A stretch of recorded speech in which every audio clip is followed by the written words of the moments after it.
Selamat sore rekan-rekan, apa kabarnya hari ini? Saya selalu berdoa kita semua dalam keadaan yang penuh dengan sukacita, berkemenangan, diberkati Tuhan, dan penuh dengan Roh Kudus, kuasa yang bekerja di antara kita. Seperti tema malam hari ini, kita akan belajar bersama-sama apa rahasia hidup berkemenangan atas dosa yang akan disampaikan oleh hambanya, Pendeta Paulus Surya. Beliau adalah gembala jemaat di Westminster Presbyterian Church di Australia, dan kita akan bersama-sama belajar di malam hari ini bersama dengan juga saya, Feby Timotius dari Lembaga Bara Digital Ministry. Dan silakan rekan-rekan untuk bergabung di dalam pertanyaan-pertanyaan yang hendak disampaikan berkaitan berkemenangan atas dosa, bagaimana caranya, atau mungkin teman-teman punya pengalaman-pengalaman tertentu, atau hari ini sedang bergumul dengan jatuh bangun dalam dosa. Silahkan sampaikan pokok doa untuk nanti di akhir sesi kita akan berdoa bersama-sama dengan hambanya Pak Paulus. Karena itu sebelum kita memulai, kita akan berdoa terlebih dahulu minta pimpinan Tuhan. Mari kita berdoa. Bapak Surgawi, kami mengucap syukur karena Engkau adalah Allah yang mengasihi kami, mengampuni dosa kami, membuat kami hidup dalam kemenangan. Tetapi hari ini kami juga rindu belajar bagaimana caranya hidup kami ada di dalam kemenangan atas dosa. Mungkin di antara kami dan banyak di antara kami mengalami jatuh bangun, mengalami segala sesuatu yang sebenarnya tidak kami inginkan, tetapi terjadi atas hidup kami dan kami kecewa atas diri kami sendiri. Tetapi hari ini kami rindu dibukakan kebenaran firman Tuhan, Roh Kudus bekerja di antara hidup kami, secara khusus hamba-Mu, Pak Paulus yang akan menyampaikan kebenaran bagi kami semua. Terima kasih Tuhan, hanya kepada Engkau Allah yang hidup kami melayani, kami menyembah, dan kami mengucap syukur. Dalam nama Tuhan Yesus kami berdoa, amin. Selamat Amin. malam Pak Paulus, saya Ya. persilakan untuk menyampaikan kebenaran. Selamat malam, Shalom, Pak Feby dan saudara-saudara Halo. sekalian dimanapun saudara berada. Ya, seperti topik malam hari ini yang sudah disebutkan, kita akan membahas tentang suatu topik yaitu apa rahasia hidup berkemenangan atas dosa. Nah, ini bisa berhubungan dengan semua orang, baik orang yang sudah percaya kepada Tuhan Yesus Kristus maupun yang belum. Tetapi pembahasan pada saat ini saya lebih tujukan kepada saudara-saudara yang sudah mengaku percaya kepada Tuhan Yesus Kristus. Bagi yang belum percaya kepada Tuhan Yesus Kristus, cara satu-satunya dan yang paling utama untuk bisa menang atas dosa adalah dengan menerima Tuhan Yesus sebagai Tuhan dan Juru Selamat. Karena Dia saja yang sudah mengalahkan dosa dan kuasa dosa. Nah, bagi saudara-saudara yang telah percaya kepada Tuhan Yesus Kristus, meskipun dosa kita sudah diampuninya, tetapi di dalam hidup sehari-hari, kita pasti masih bergumul di dalam atau menghadapi dosa-dosa tertentu. Nah, kita akan membahas apa rahasianya hidup berkemenangan atas dosa di dalam hidup sehari-hari bagi kita yang sudah percaya kepada Tuhan Yesus Kristus. Nah, saya mendasarkan jawabannya itu dari Kolose pasal 3 ayat 1 sampai 6. Kolose 3 ayat 1 sampai 6, demikian firman Tuhan. Karena itu, kalau kamu dibangkitkan bersama dengan Kristus, carilah perkara yang di atas di mana Kristus ada, duduk di sebelah kanan Allah. Pikirkanlah perkara yang di atas, bukan yang di bumi. Sebab kamu telah mati dan hidupmu tersembunyi bersama dengan Kristus di dalam Allah. Apabila Kristus yang adalah hidup kita menyatakan diri kelak, kamu pun akan menyatakan diri bersama dengan Dia dalam kemuliaan. Karena itu, matikanlah dalam dirimu segala sesuatu yang duniawi, yaitu percabulan, kenajisan, hawa nafsu, nafsu jahat, dan juga keserakahan yang sama dengan penyembahan berhala. Semuanya itu mendatangkan murka Allah atas orang-orang durhaka. Demikian pembacaan firman Tuhan. Saudara-saudara, jawaban atas pertanyaan, apa rahasia hidup berkemenangan atas dosa di dalam kehidupan sehari-hari orang yang sudah mengaku percaya kepada Tuhan Yesus Kristus, berdasarkan Kolose 3 ayat 1 sampai 6 ini, yaitu dengan memikirkan perkara yang di atas, di mana Kristus ada, duduk di sebelah kanan Allah. Yaitu, hal ini menunjuk pada suatu kebenaran rohani yang sangat penting, yang berhubungan dengan pribadi Kristus dan karya keselamatannya. Yang di dalam Kolose 3 ayat 1 sampai 6 ini mencakup tiga hal, yaitu yang berhubungan dengan masa lalu, masa kini, dan masa yang akan datang. Mari kita lihat satu persatu rahasia untuk bisa hidup berkemenangan atas dosa di dalam kehidupan kita. Pertama-tama yang berhubungan dengan masa lalu. Yang berhubungan dengan masa lalu yaitu kita yang sudah percaya kepada Tuhan Yesus Kristus telah mati dan telah bangkit bersama dengan Kristus. Di dalam ayat 1 dikatakan, kamu dibangkitkan bersama dengan Kristus. You have been raised. Ini past tense, sudah terjadi. Dan ayat 3 juga dikatakan, sebab kamu telah mati. Jadi kalau kita dikatakan orang yang percaya kepada Tuhan Yesus itu telah mati dan telah bangkit bersama Kristus, itu berbicara tentang status kita yang sudah ditebus, yang sudah dimiliki oleh Kristus. Dan dengan kita itu menyadari akan status kita yang ditebus, yang dimiliki oleh Kristus, maka kita akan dimampukan untuk hidup berkemenangan atas dosa. Jadi ingatlah siapa kita, status kita di dalam Kristus, yang sudah mati dan bangkit bersama Kristus. Dengan kita menyadari, mengingat status kita, yang sudah ditebus, dimiliki oleh Kristus, itu akan memberi kekuatan bagi kita untuk hidup berkemenangan atas dosa. Ada seorang pelayan Tuhan, yang suatu kali dia diundang pelayanan di suatu kota. Nah, di kota itu dia tinggal di sebuah hotel bintang 4 begitu ya, sendirian dia. Setelah dia itu pelayanan, malam-malam dia hanya di-drop oleh panitia itu di depan hotel, lalu dia masuk sendiri kan ke hotel.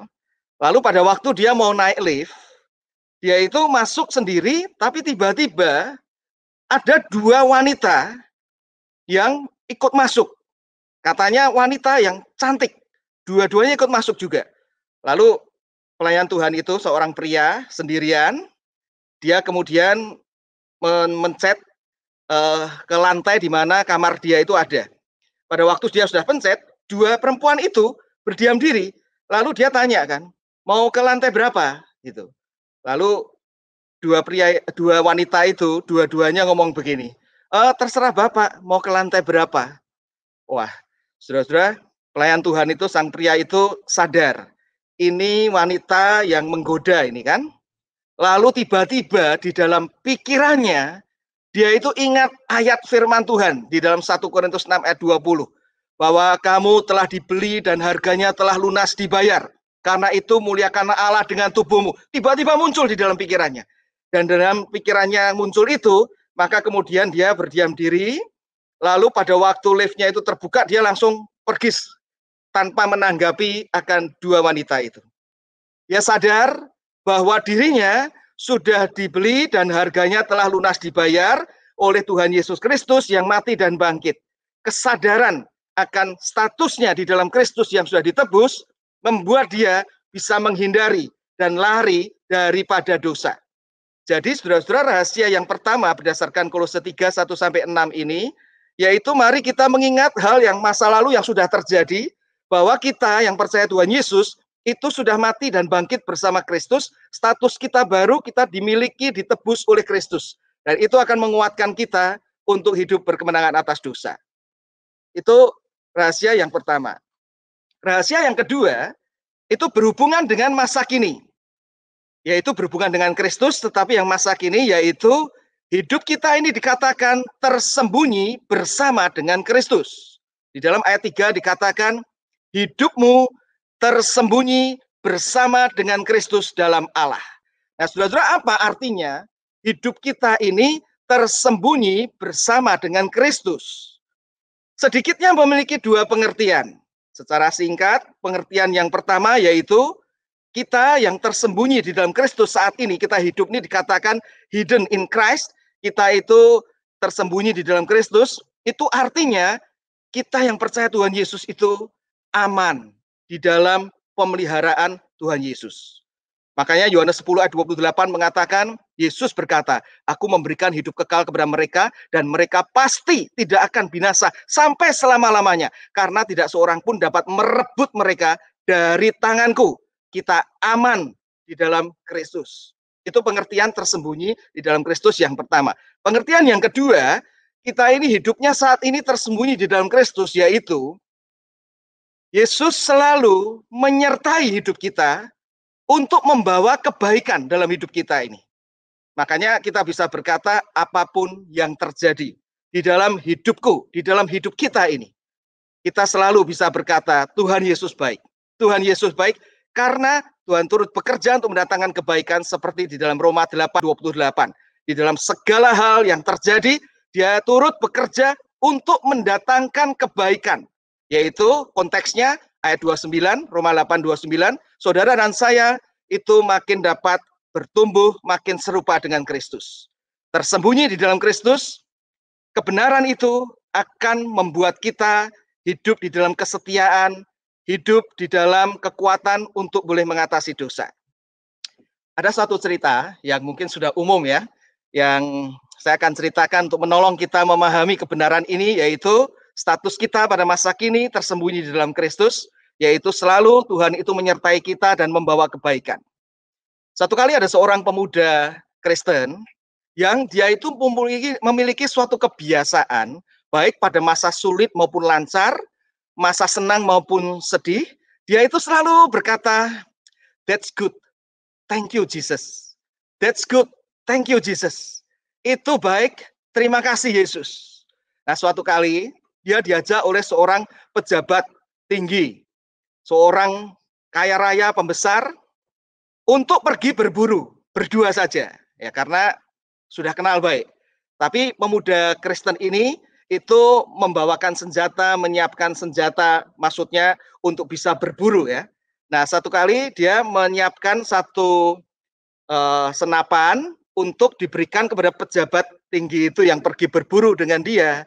Pada waktu sudah diberikan, lalu ada binatang buruan, senapan itu pada waktu ditembakkan, ternyata meletus sendiri di tempat, dan ibu jari daripada pembesar itu putus, hilang. Wah, pada waktu kesakitan, herannya pemuda Kristen itu keluar dari mulutnya, "That's good, thank you Jesus."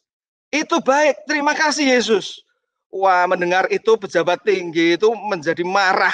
Lalu dia mengatakan, "Apa-apaan ini? Saya lagi sakit begini, kamu mengatakan that's good, thank you Jesus." Langsung kemudian pulangnya itu dia kemudian dipenjarakan oleh pejabat tinggi itu. Dia dipenjara. Nah, beberapa minggu kemudian pejabat tinggi itu pergi berburu sendiri, karena biasanya dia pergi dengan pemuda itu karena sudah dipenjara, ya dia pergi sendiri. Ternyata pada waktu pergi sendiri masuk ke satu hutan mencari buruan, sampai sore dia baru sadar dia tidak tahu jalan kembali, karena biasanya pemuda itu yang memberitahu jalan-jalannya. Nah, dia tersesat rupanya, dan karena tersesat, singkat cerita, dia ditangkap oleh orang-orang kanibal dan dia itu mau disate. Sebelum dia itu disate, dimakan oleh orang-orang kanibal, maka dia itu ditali di satu tiang, lalu mereka itu mengadakan upacara dulu mengelilingi akan pejabat tinggi itu. Nah, di tengah-tengah mereka lagi mengadakan upacara mengelilingi, ternyata salah satu dari orang kanibal itu mengatakan, "Stop, kita tidak bisa makan orang ini." Teman-temannya mengatakan, "Kenapa?" "Iya, karena rupanya ini tubuhnya tidak lengkap nih. Dia tidak punya salah satu ibu jarinya itu hilang. Jadi kita tidak bisa makan, karena menurut kepercayaan nenek moyang kita tidak boleh makan tubuh yang lengkap." Yang tidak lengkap maksudnya. Akhirnya pejabat tinggi itu bebas, bisa tetap hidup, gara-gara ibu jarinya itu satu hilang. Nah, di tengah-tengah dia itu pulang, dia ingat temannya, pemuda itu. Betul juga ya, ibu jariku hilang, that's good, thank you Jesus. Karena kalau aku ini punya ibu jari, ya aku berarti dimakan tadi. Waduh, kasihan ya. Temanku itu, pemuda itu sudah aku penjarakan. Lalu dia pergi ke sana, dia ceritakan keadaannya, lalu dia minta maaf.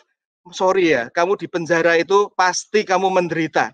Tapi pemuda itu berkata, "Iya, aku di penjara, tapi that's good, thank you Jesus." "Loh, kok di penjara kamu bisa mengatakan that's good, thank you Jesus?" "Iya, karena kalau aku tidak di penjara, aku pasti pergi bersama kamu kan. Nah, kalau pergi bersama kamu, kami terus kita sama-sama ditangkap orang-orang kanibal. Nah, yang dimakan ya aku nanti, karena aku ini lengkap semuanya." Nah, saudara-saudara, di sini kita melihat bahwa rupanya sebagai orang yang percaya, ya ini suatu kisah saja ya, tetapi di dalam hidup sehari-hari kita percaya hidup kita tersembunyi bersama dengan Kristus.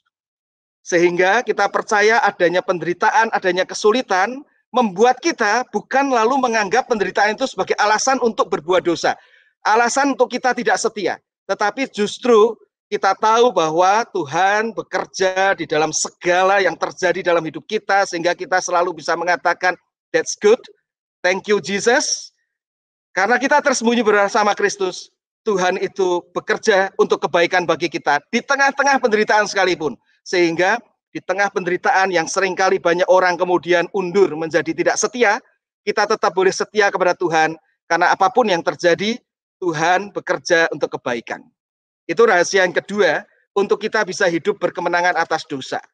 Berhubungan dengan masa lalu, kita itu sudah mati dan bangkit bersama Kristus. Status kita baru, kita ditebus oleh Kristus.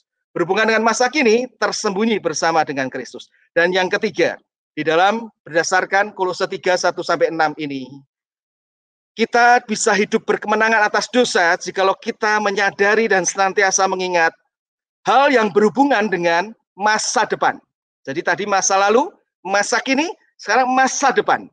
Yaitu kita yang percaya Tuhan Yesus akan pasti dimuliakan bersama Kristus. Di dalam ayat yang keempat, firman Tuhan mengatakan, apabila Kristus yang adalah hidup kita menyatakan diri kelak, kamu pun akan menyatakan diri bersama dengan Dia dalam kemuliaan. Sudah kapan kemuliaan ini? Kristus itu akan menyatakan diri dalam kemuliaan, yaitu saat Dia datang kembali. Yesus yang sudah merendahkan diri sampai mati, pemuliaan diri Yesus itu dimulai dengan kebangkitannya. Lalu Dia naik ke surga, duduk di sebelah kanan Allah, dan akan datang kembali untuk menghakimi orang yang hidup dan yang mati. Dan yang luar biasa, tatkala Dia datang kembali dengan kemuliaannya, maka kita orang percaya ini akan dimuliakan bersama-sama dengan Kristus yang menyatakan diri dalam kemuliaannya. Nah, dengan hidup berdasarkan perspektif masa depan, yang pasti ini, bahwa kita ini akan dimuliakan, itu akan memampukan saudara dan saya untuk hidup benar sesuai firman, untuk bisa berkemenangan atas dosa. Ada satu cerita ya, di Australia ini pernah ada seorang anak kelas 4 SD yang dianggap pinter di sekolahnya itu, yang suatu kali ada anak kelas 6 SD yang mau mentes apakah betul anak 4 SD ini pinter. Yaitu dia datangi anak kelas 4 itu, lalu dia menunjukkan 2 koin. Saudara, di Australia ini koinnya $1 dan $2 itu bentuknya besar yang $1. Ini yang $1, ini $2. $2 itu lebih kecil, $1 lebih besar. Nah, dia memberi tahu kepada anak 4 SD itu, coba kamu pilih, mau yang ini atau yang ini. Ternyata anak kelas 4 SD itu memilih yang $1, yang kelihatan gede ini. Lalu anak yang kelas 6 SD itu, dia kemudian berkata kepada teman-temannya, lihat tuh, orang yang dianggap pinter ternyata nggak pinter. Dia tidak bisa membedakan antara uang, koin, $2 dan $1. Besoknya dia bawa beberapa teman. Lihat ya, dia ini bodoh nih. Coba pilih $1. Dia nggak mengatakan $1 atau $2 ya. Mau yang ini $1 nih, atau yang ini $2 ya, tapi tidak dikatakan begitu. Pilih gitu. Dia bingung kan, ini mau ngerjain, ya udah dia ambil lagi yang $1. Teman-temannya ketawa. Besoknya datang lagi dengan teman yang lebih banyak. Dengan teman yang lebih banyak. Ternyata diketawakan sampai hari kesekian, itu hampir satu sekolah kumpul, lalu anak kelas 6 itu tetap membawa koin $1 dan $2 untuk suruh milih.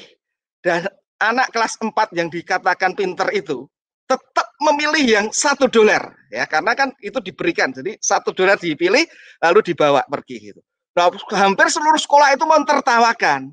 Ada guru yang lihat, lalu guru itu panggil anak kelas 4 itu kan, kamu ini gimana sih sampai diketawain banyak orang begitu? Kamu nggak bisa membedakan antara koin $1 dan $2. Kenapa kamu pilih terus yang $1? Lalu dia mengatakan begini, Bu Guru, kalau saya itu pertama-tama saya disuruh milih 2 koin, saya langsung pilih yang $2, ya saya hanya dapat $2. Tetapi sekarang lihat Bu Guru, dia keluarkan dari lacinya, nih lihat nih, hitung, ada $12 buat saya.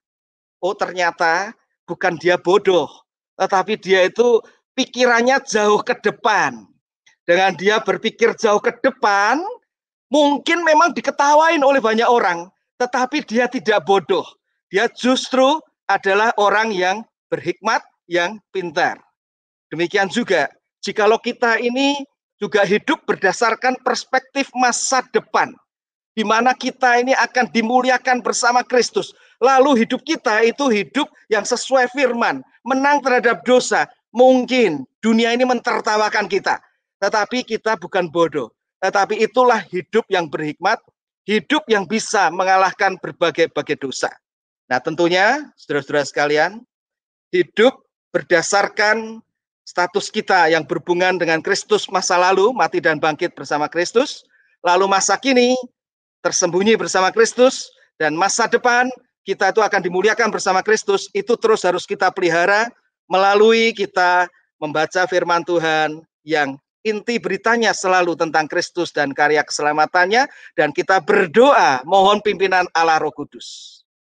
Tuhan memberkati saudara sekalian yang bergumul di dalam dosa, kita akan dapat hidup berkemenangan dengan kita itu selalu mengingat status kita di dalam Kristus, baik yang berhubungan dengan masa lalu, masa kini, dan masa yang akan datang.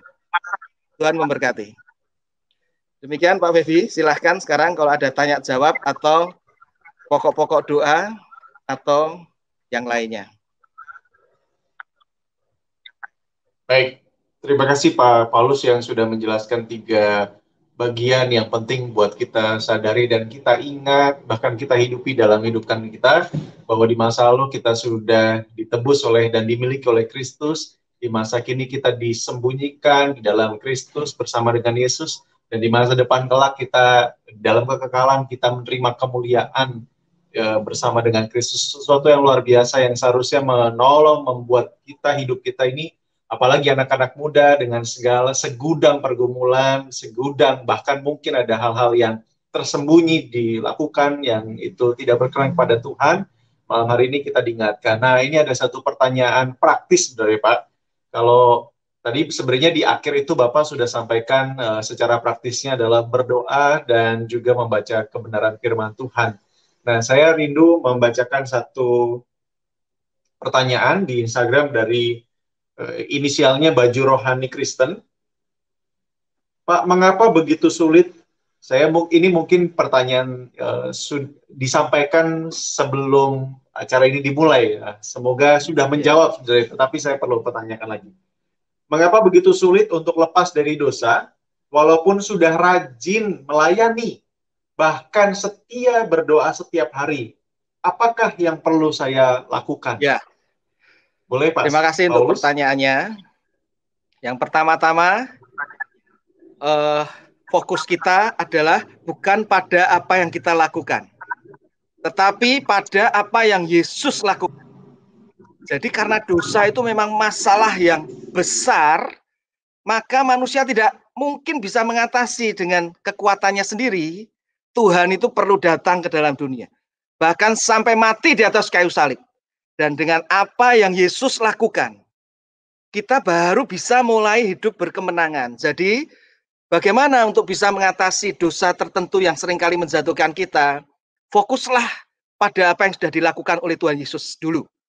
Ya, bahwa kita itu sudah ditebus, dosa kita diampuni. Nah, kita dengan kekuatan itu, seperti tadi yang berhubungan dengan masa lalu, masa kini, masa akan datang, itu selalu mengingatkan kita. Dan kemudian baru kita dengan kekuatan daripada penebusan Kristus itu, kita bersandar kepada Tuhan, kita dalam hidup sehari-hari ini tunjukkan hal itu. Tetapi kalau fokus kita kepada apa yang Yesus sudah lakukan, itu berbeda. Karena kita akan mendapatkan kekuatan motivasi yang benar. Ya, jadi fokuslah pada apa yang sudah Yesus lakukan, baru bersandar kepadanya, kita mengatasinya. Nah tentunya memang, kalau ada dosa-dosa tertentu yang memang sudah begitu akut, sulit sekali, mungkin perlu rohaniwan untuk saudara konseling, ada rohaniwan yang menolong, sehingga ada accountability dan sebagainya. Ya, tetapi di dalam hal yang normal, yang pergumulan yang tidak sangat-sangat berat, saudara-saudara dan saya ini seharusnya bisa untuk mengatasinya dengan diri kita sendiri, bersekutu dengan kuat di dalam Tuhan melalui firman dan doa. Itu yang bisa saya jawab.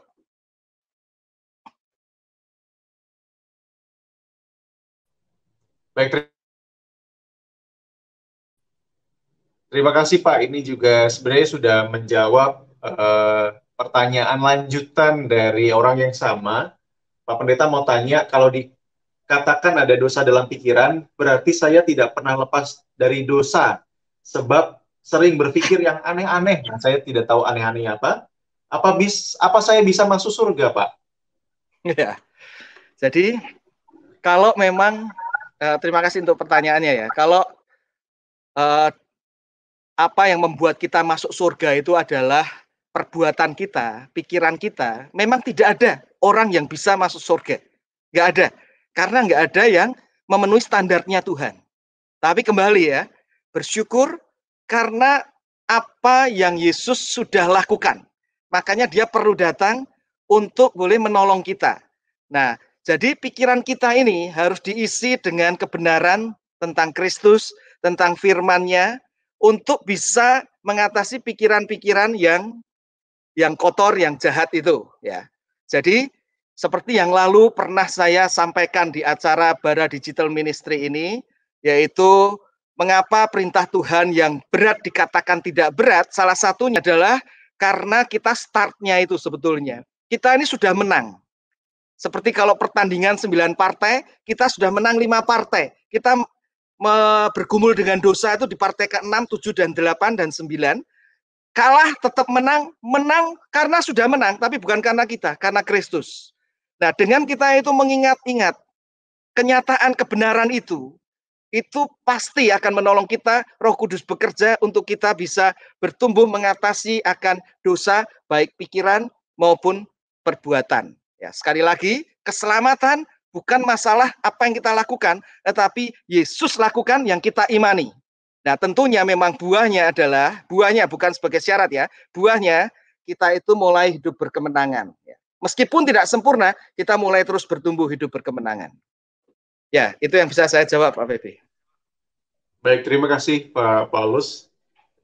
Semoga ini juga menjawab satu pertanyaan di Instagram dari Martinus Surya Prawira. Beliau bertanya, bagaimana mengatasi free will atau kehendak bebas kita untuk tetap berfokus pada Kristus? Apa mungkin ada tambahan lagi Pak untuk hal ini? Oh, bertanya tentang free will ya. Jadi kita Ya. ini memang diberi kebebasan, meskipun kebebasan kita tidak mutlak ya, tapi ada batas-batasnya. Ya, tapi di dalam kebebasan itu kita percaya bahwa kalau kita itu percaya kepada Tuhan Yesus Kristus, maka akan ada Allah Roh Kudus yang membimbing kita. Jadi bagaimana supaya kita itu bisa menggunakan free will ini untuk taat pada Tuhan, untuk hal yang memuliakan Tuhan, kita mohon pimpinan Allah Roh Kudus yang ada di dalam hati kita tatkala kita percaya Tuhan Yesus.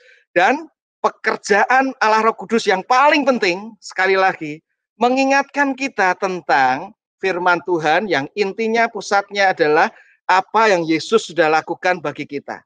Jadi saya percaya kalau kita orang Kristen ini kita menyukai akan kebenaran firman, menyukai akan inti firman, yaitu Yesus yang mati dan bangkit menyelamatkan kita, menebus kita, itulah yang akan memimpin kita, termasuk free will kita, untuk hidup bagi kemuliaan Tuhan.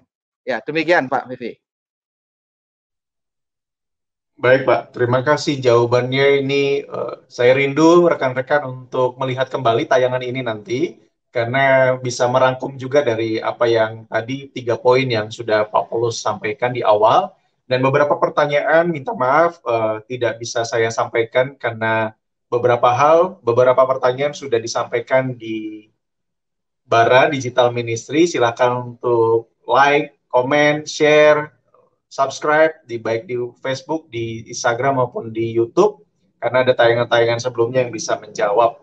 Karena keterbatasan waktu kita 30 menit, dan esok kita akan kembali bersama dengan hambanya, Pak Bambang Wiyanto. Beliau akan menyampaikan tentang apa kata Alkitab tentang peperangan rohani. Ini pasti juga menolong, karena tadi bagian daripada free will, bahkan juga mungkin ada kuasa-kuasa yang lain dalam peperangan rohani. Terima kasih Pak, ini ada beberapa, sebenarnya ada juga yang minta didoakan, tetapi saya rindu sebagai bagian penutup, kita bisa catat dulu untuk ada pokok doa Pak dari Arba Upar. Mohon Ya. didoakan Pak Pendeta agar saya dan anakku selalu sehat, dilindungi dari mara bahaya di perantauan sekarang. Lalu dari Muel Pika Rubenwali, untuk istri yang belum, tadi malam Pak, ini sudah kami doakan juga, sudah didoakan. Oke. Priska yang tadi malam sampai sekarang belum lagi bersalin. Jadi rindu ini, karena kalau tidak salah tadi kemarin sampaikan bersalinnya di rumah begitu ya Pak. Ya. Lalu dari Yakoba,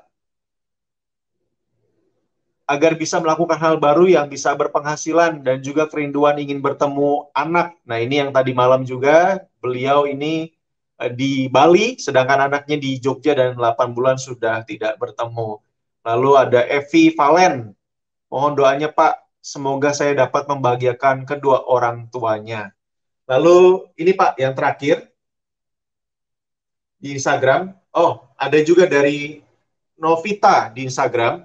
Novita menyampaikan, tolong doakan Pak, ingin sekolah lagi tapi butuh dana yang besar, apalagi di masa-masa sekarang. Lalu yang terakhir Pak, ada pokok doa, tetapi mungkin ada beberapa kalimat yang bisa Pak Paulus sampaikan kepada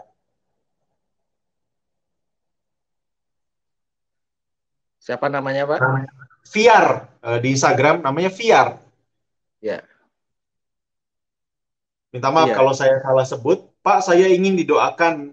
Mengapa saya selalu dikucilkan dan selalu diomongin tentang masa lalu, dan selalu dihindari oleh orang-orang, padahal selalu berbuat baik kepada orang lain. Itu Pak. Ya, baik. Ini bukan pertanyaan kan ya, yang terakhir ini? Ya, minta dukungan doa, ya, tapi ya, itu ada karena dia merasa selalu Ya. dikucilkan gitu. Ya, jadi kalau firman Tuhan mengatakan kalau itu berhubungan dengan kita memberitakan Injil, memberitakan firman tentang Kristus, selalu dikucilkan, ya itu sesuatu memang salah satu harga yang harus dibayar ya. Tetapi juga kadang-kadang bisa saja kita perlu introspeksi ya. Mungkin ada hal-hal, sikap kita, kata-kata kita yang mungkin membuat orang lain menjauhi kita. Jadi saya tidak tahu persisnya bagaimana ya, tapi saya akan doakan. Baik, mari kita akan berdoa ya, Pak. Mari kita berdoa. Tuhan, kami mengucapkan syukur dan berterima kasih pada malam hari ini. Kami sudah boleh mendengar kebenaran firman-Mu, bagaimana akan status kami di dalam Kristus yang berhubungan dengan masa lalu. Kami telah bangkit, mati dan bangkit bersama Kristus. Yang berhubungan dengan masa kini, kami sudah boleh dapat tersembunyi di dalam Kristus, yaitu hidup kami aman di dalam Kristus, dan Tuhan bekerja untuk kebaikan bagi kami apapun yang terjadi. Dan pada masa depan kami pasti akan dimuliakan bersama dengan Kristus. Biarlah itu juga boleh terus menolong kami untuk hidup setia kepadamu, bahkan berkemenangan atas berbagai dosa. Kami berdoa bagi Saudara Arba Upar, Tuhan, dia rindu untuk hidupnya di dalam perantauan ini merasakan perlindungan Tuhan. Dan kami percaya bagi orang yang percaya Tuhan Yesus selalu melindungi, baik kami rasakan maupun kurang rasakan, kenyataannya Tuhan selalu melindungi. Dan biarlah perlindungan-Mu boleh dirasakan oleh Saudara Arba Upar dan anaknya. Juga kami berdoa bagi Muel yang masih istrinya Priska itu di dalam persalinan. Tuhan kiranya beri kesehatan baik kepada Priska maupun bayinya, dan boleh lahir pada waktunya. Tuhan memberkati. Juga untuk Yakoba yang tinggal di Bali, di mana rindu untuk bertemu dengan anaknya, sudah beberapa bulan, 8 bulan tidak bertemu. Tuhan kiranya juga yang boleh berkati kerinduannya ini, dan biarlah Tuhan juga memberkati pergumulannya untuk tentang penghasilan, dan biarlah Tuhan juga yang boleh menolong dia, boleh mengenal Tuhan Yesus Kristus lebih dalam dan lebih dalam lagi. Kami juga berdoa bagi Evi Valen yang ingin untuk boleh membahagiakan kedua orang tuanya.